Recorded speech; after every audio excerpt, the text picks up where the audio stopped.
Donc bonjour à tous, bienvenue. Alors une vidéo comme d'habitude de crise, on se répète chaque année, de crise agricole, oui situation, on confirme catastrophique, la mort d'animaux dans les élevages, beaucoup la volaille, le porc, les lapins, des bovins aussi, mais beaucoup dans les hors-sols à cause, bien sûr, vous le savez, de la canicule et des chaleurs. Et puis, au niveau des cultures, c'est quand même une catastrophe nationale, faut bien reconnaître. Alors, pour l'instant, nous allons voir comment le gouvernement va contourner cette crise majeure agricole qui va mettre à terre, qui met à terre actuellement de nombreuses exploitations agricoles. Hein. Situation dramatique, on le voit au niveau des appels qu'on reçoit, on le voit au niveau des dossiers dans les tribunaux, on le voit au niveau des cessations des paiements et de tous les gens qui sont en contact avec tous ces agriculteurs en difficulté. On le voit, on le sait par tous les réseaux qu'on a, que la situation se dégrade. Alors pourquoi elle se dégrade? Pourquoi la situation est fragile? Pourquoi le mot catastrophe ressort tout de suite? Pourquoi parler de catastrophe sur un épisode sec, très prononcé, mais qui dure pas depuis 10 ans quand même, bon, qui est très prononcé cette année. Pourquoi? Pourquoi? Parce que le modèle nous conduit dans une absence de marge suffisante pour gagner notre vie, nous rémunérer correctement, renouveler nos outils matériel par bâtiment, investir dans le foncier quand c'est nécessaire, on n'en a pas la capacité. Le parc matériel en France, il est très vieillissant. Je parle toujours en moyenne. Nous n'avons plus les moyens de renouveler notre matériel, nos tracteurs, nos mélangeuses, nos remorques, etc., etc. On n'a plus les moyens de renouveler notre matériel. Quand il est renouvelé par des financements, leasing ou autres, par de la copropriété, par des coopératives, les CUMA, où on fait sous-traiter à des entrepreneurs parce que la situation se dégrade d'année en année. Et donc le mot catastrophe est employé à cause de cette sécheresse qui est très violente. Il est employé parce que normalement, on devrait avoir 1 an à 18 mois d'avance. J'ai rencontré des gens dans le sud, moi, qui m'expliquaient, en production, par exemple, viticole, ou dans les années, on va dire, entre 60 et les années 90, même les années 2000, il avait 1 an d'avance de trésorerie. 1 an d'avance de trésorerie. Donc, s'il y avait un problème majeur, c'était tout à fait normal d'avoir une année d'avance de trésorerie. Alors maintenant, depuis plusieurs années, il y a plutôt une année de retard. Et une année de retard, je suis gentil, très gentil. Avec les avances aux cultures, les avances sur la PAC, j'en passe et des meilleurs. Donc, bien entendu, que la sécheresse vient nous mettre par terre, mais elle nous met par terre parce qu'on a accumulé une non-rémunération de la valeur, de notre valeur travail. Voilà. Et c'est pour ça qu'on est dans l'effondrement. Alors, tant qu'on ne suivra pas qu'on n'aura pas de reconnaissance de notre métier avec ce que j'appelle un prix de souveraineté nationale. J'ai été voir en euros constants si on avait suivi l'inflation en étant très gentil. Je dis bien très gentil, plus que gentil. Le prix du blé devrait être au minimum à 350 euros. D'accord? Et quand vous regardez le reste de la société qui nous entoure, sans accuser personne, c'est un constat. Et les autres ont raison. C'est nous qui sommes décalés de la société, et non l'inverse. Hein. Nos partenaires, au sens large, qui vendent des produits phyto, des engrais, du conseil, des semences, du matériel, bon, ils sont restés en euros constants et ils ont augmenté via leur carnet de factures, leurs prestations, la logistique, les transporteurs, voilà. Et nous, on est resté. Un copain qui fait du port me disait, je suis payé au même prix que mon père dans les années entre les années 60 et les années 70. C'était en francs. Il a fait la conversion. Il a dit, je vends mes cochons le même prix que mon père. Voilà, c'est tout. Tout est dit. Donc, quand son père a construit les bâtiments, inutile de vous dire que le prix du bâtiment, il n'était pas celui d'aujourd'hui. Le maçon qui est venu faire le béton, il n'était pas au prix d'aujourd'hui, etc., etc., etc. Voilà, c'est tout. L'effondrement du modèle agricole, il est tout simplement lié à ça. pas de prix à hauteur des coûts de production, pas de gestion des volumes. Donc on est livré à nous-mêmes. Et donc on nous emmène sur des marchés mondialisés avec des conditions pédoclimatiques différentes suivant les pays, ça n'a rien à voir avec nous, des SMIC horaires, des SMIC mensuels qui n'ont rien à voir avec nous, un modèle social qui n'a rien à voir avec nous, et puis l'application de normes agro-environnementales ou des normes administratives qui n'ont rien à voir avec nous. Donc comment voulez-vous aller sur des marchés mondiaux avec des tomates, des canards, des cochons ou du lait avec une dérégulation comme ça organisée, hein. Attention, la dérégulation, elle a été organisée par nos politiques et validée par le COPA-COGECA, la branche européenne de la FNSEA. Voilà. Alors, on a mis les paysans par terre dans le monde, on les a mis on continue, pardon, pas on les a mis, on continue des mettre en compétition, alors que les échanges mondiaux au niveau mondial des denrées agricoles, importation, exportation, c'est 2000 milliards de dollars d'échanges dans le monde. En fait, c'est pas beaucoup. La plupart des productions agricoles dans le monde, elles sont produites dans les pays et consommées dans les pays. Contrairement au reste du commerce, qui est de 33 000 milliards de dollars, les échanges dans le monde. Donc c'est beaucoup plus important, le reste du commerce. Hein, et dans ces 33 000 milliards de dollars, il y a environ 25 000 milliards de dollars qui concernent le commerce, et il y a 8 000 milliards de dollars qui concernent l'administration, le tertiaire. Voilà.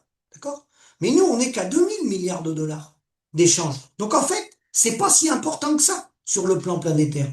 Simplement, les échanges qu'on fait avec du blé, le libre-échange, hein, sert de prix de référence et met tout le monde par terre. Voilà la conclusion de l'histoire. Il met tout le monde par terre. Et n'oubliez jamais que au niveau mondial, l'industrie agroalimentaire, en principe, on mange 3 fois par jour. Alors, pas tout le monde, évidemment. Il y a des gens qui meurent de faim. Faut pas les oublier, ceux-là. Hein. D'ailleurs, on est dans un modèle d'abondance, hein, et on a la pauvreté. On est pauvres, nous, les paysans, et une partie de la société. On a au moins 12 millions de pauvres. On arrive à être pauvres dans un modèle d'abondance. C'est quand même contradictoire. On est pauvre dans l'abondance. Si on manquait de nourriture, on était en sous-alimentation, on dirait, bah oui, on est pauvre, on peut pas assumer nos besoins, on peut pas nourrir nos populations. Là, on est pauvre dans l'abondance. Et n'oubliez jamais que la puissance de feu de l'industrie agroalimentaire mondiale, le chiffre d'affaires, c'est 10 000 milliards de dollars par an. L'industrie pharmaceutique, c'est 2000 milliards de dollars par an. Hein, et l'industrie agroalimentaire, pardon, l'industrie de l'armement, c'est 800 milliards par an. Donc vous voyez le poids de l'industrie agroalimentaire au niveau mondial, hein, calqué après sur des plateformes logistiques et en lien et en compétition avec ceux que vous connaissez, qui sont les grandes centrales d'achat. Voilà. Tout ça a conduit à la paupérisation du monde agricole, à l'appauvrissement des agriculteurs, d'où l'intérêt pour l'instant. Il y aura d'autres propositions qu'on vous fera, parce qu'il faut évoluer au fil du temps et s'adapter à ce qui nous arrive, hein. Mais les deux grandes lignes, c'est de reprendre la facture, développer les circuits, ce qu'on appelle les circuits courts. C'est pas bien de les appeler circuits courts parce que c'est pas forcément le mot le mieux adapté, hein. C'est les AMAP, mais c'est plus que les AMAP. C'est reprendre la main via la dicrimocratie, le document communal de sauvegarde contre les risques majeurs, via les élus, c'est ça, c'est relocaliser tout ce qu'on peut relocaliser, et le reste, le faire sur la base d'une organisation de producteurs transversale, indépendante, comme ça avait été proposé. Je remercie aux gens de l'Association des producteurs de lait indépendants, qui avaient été précurseurs, ceux qui avaient lancé ce mouvement, hein, euh, qui était pour une gestion des volumes, un modèle européen qui coûtait rien à personne, rien à la société, gestion des volumes et une organisation de producteurs par pays et par filière. Parce que ça démarrait avec le lait, mais ça aurait pu se faire avec le lapin, le canard, le cochon, etc. Bon, les politiques en ont pas voulu, voilà, pour des raisons, voilà, économique, de libre-échange, il y a un petit secteur, quelques secteurs d'activité qui sont les grands gagnants de ce libre-échange, et le syndicat FNSEA et COPA-COGECA, non, n'a pas voulu. Voilà. C'est pour ça que ce modèle-là n'a pas vu le jour. Mais c'est pas parce qu'il n'a pas vu le jour qu'il faut l'abandonner. La solution, elle est là. Elle est dans la relocalisation de tout ce qu'on peut relocaliser. Et n'oubliez jamais, l'alimentation, c'est la santé. Et l'alimentation apportée par les nourriciers, les paysans qui sont sur les territoires, c'est en même temps, gratuitement, l'entretien de l'environnement. Donc on remplit au moins deux missions, hein. L'entretien des territoires, l'alimentation qui couvre la santé. Et donc, faut redonner toute sa place à l'agriculture dans la société de demain. Et ne pas confondre, j'en reparlerai dans des vidéos, la valeur d'utilité et la valeur d'usage. Voilà. Hein. Nous, on est incontournable le fait on amène des produits locaux de qualité pour nourrir la population. Et à ce titre-là, eh ben, faut bien le reconnaître, hein, on est passé complètement à côté du sujet, puisque la valeur ajoutée, elle nous échappe. C'est les 4,50 € qui nous revient sur 100 € TTC. Et ça, c'est inadmissible. Et c'est inadmissible parce que, au lieu de s'organiser avec des OP indépendantes et des circuits courts, on s'est concentré, parce qu'on a été conditionné à produire toujours plus.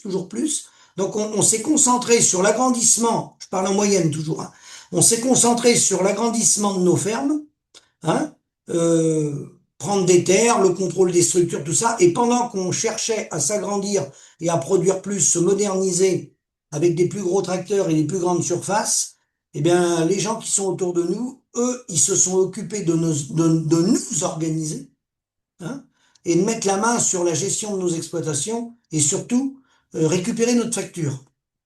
Donc, comme c'est eux qui font la facture, eh ben nous, globalement, on travaille plus pour gagner moins. C'est ça l'échec du modèle. Donc, il faut le repenser. Des solutions, il y en a plein. On en reparlera, j'en reparlerai avec mes invités. Hein, des solutions, il y en a. Alors, il ne faudra pas attendre 10 ans avant de les prendre.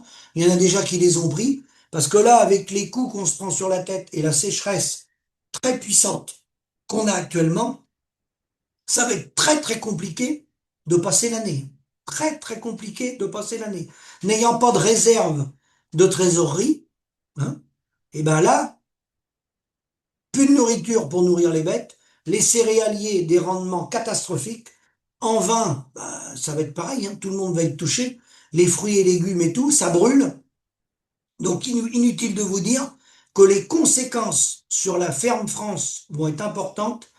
Et ma vidéo va se terminer par ça. Moi, j'ai une pensée tout de suite pour les hommes et les femmes agriculteurs, les familles qui sont en pleine détresse, dans cette sécheresse, en pleine détresse, et livrées à eux-mêmes, parce que à court de solutions, puisque on n'a pas de prix. Si on avait de faibles rendements, mais des prix relativement au-dessus de notre coût de production, ça compenserait la catastrophe de la sécheresse. Mais on n'a ni rendement ni prix. Donc inutile de vous dire la détresse du monde agricole actuellement. Là, on a vraiment de quoi être inquiet. Je vous remercie, à bientôt.